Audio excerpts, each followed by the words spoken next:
नमस्कार साथियों, आपका मेरे चैनल श्रेष्ठ धर्म गंगा में स्वागत है। बोलिए प्रेम से श्री हरि विष्णु की जय, तुलसी मैया की जय। साथियों, तुलसी विवाह की पौराणिक कथा का श्रवण करिए। एक बार भगवान शिव ने अपने तेज को समुद्र में फेंक दिया था। उससे एक महातेजस्वी बालक ने जन्म लिया। यह बालक आगे चलकर जालंधर के नाम से पराक्रमी दैत्य राजा बना। इसकी राजधानी का नाम जालंधर नगरी था। दैत्यराज कालनेमी की कन्या वृंदा का विवाह जालंधर से हुआ। जालंधर महाराक्षस था। अपनी सत्ता के मद में चूर उसने माता लक्ष्मी को पाने की कामना से युद्ध किया, परंतु समुद्र से ही उत्पन्न होने के कारण माता लक्ष्मी ने उसे अपने भाई के रूप में स्वीकार किया। वहां से पराजित होकर वह देवी पार्वती को पाने की लालसा से कैलाश पर्वत पर गया।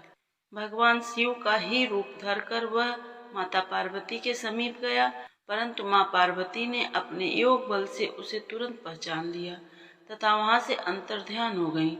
देवी पार्वती ने क्रुद्ध होकर सारा वृतांत भगवान विष्णु को सुनाया। जालंधर की पत्नी वृंदा अत्यंत पतिव्रता स्त्री थी। उसी के पतिव्रत धर्म की शक्ति से जालंधर न तो मारा जाता था और न ही पराजित होता था। इसलिए जालंधर का नाश करने के लिए वृंदा के पतिव्रत धर्म को भंग करना बहुत आवश्यक था। इसी कारण भगवान विष्णु ऋषि का वेश धारण कर वन में जा पहुंचे, जहां वृंदा अकेली भ्रमण कर रही थी। भगवान के साथ दो मायावी राक्षस भी थे, जिन्हें देखकर वृंदा भयभीत हो गई। ऋषि ने वृंदा के सामने पल में दोनों को भस्म कर दिया। उनकी शक्ति देखकर वृंदा ने कैलाश पर्वत पर महादेव के साथ युद्ध कर रहे अपने पति जालंधर के बारे में पूछा। ऋषि ने अपने माया जाल से दो वानर प्रकट किए। एक वानर के हाथ में जालंधर का सिर था तथा दूसरे के हाथ में धड़।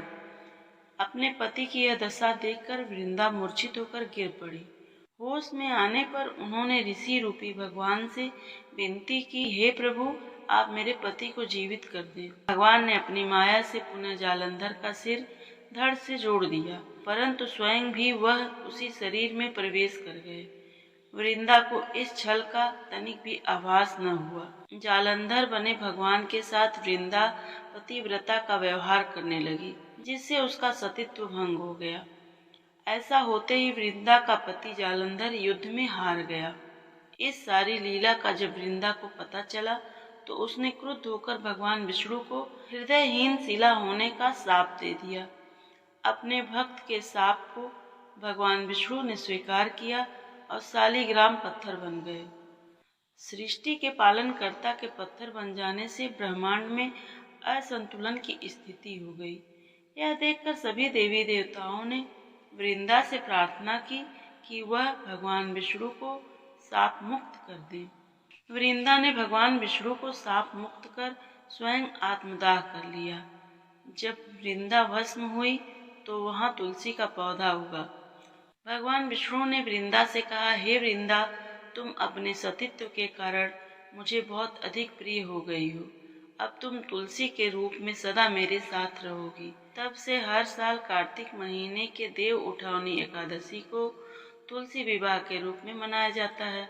श्री हरि विष्णु कहते हैं कि जो मनुष्य मेरे शालिग्राम रूप के साथ तुलसी का विवाह करेगा, उसे इस लोक और परलोक में विपुल यश की प्राप्ति होगी।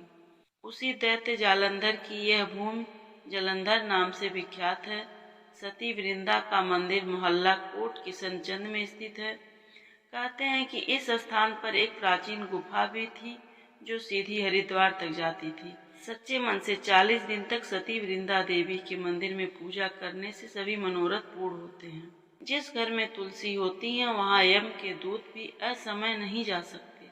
मृत्यु के समय जिसके प्राण मंजरी रहित तुलसी और गंगा जल मुख में रखकर निगल जाते हैं, वह पापों से मुक्त होकर वैकुंठ धाम को प्राप्त होता है। जो मनुष्य तुलसी और आंवलों की छांव में अपने पितरों का श्राद्ध करता है, उसके पितर मोक्ष को प्राप्त हो जाते हैं। बोलिए प्रेम से तुलसी माता की जय, श्री हरि विष्णु की जय, माँ लक्ष्मी की जय। बोलिए हर हर महादेव। साथियों, आपको मेरी यह कथा कैसी लगी? साथियों, आशा करती हूँ कि आपको मेरी कथा अच्छी लगी होगी। अगर अच्छी लगी है तो मेरे चैनल को सब्सक्राइब करें, लाइक करें और कमेंट में जय तुलसी मैया लिखें। धन्यवाद।